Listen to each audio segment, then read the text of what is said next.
Rider at angkas nito. Patay nang sumalpok ang sinasakyang motorsiklo sa isang bus sa Urdaneta City, Pangasinan. Tutukan sa report.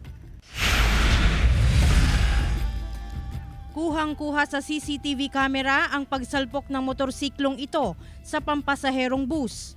Nakaladkad ang driver ng motorsiklo at angkas nito na parehong namatay dahil sa tinamong mga sugat sa katawan.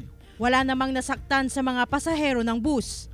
Nangyari ang aksidente sa bahagi ng Manila North Road sa barangay Nancayasan, Urdaneta City, Pangasinan noong linggo ng madaling araw. According po sa statement ng mga witness ay under the influence po ng alcohol kasi based po dun sa narrative nga po ng ating mga witness, galing po sila dun sa isang malapit na beer house dun po sa barangay Nancayasan.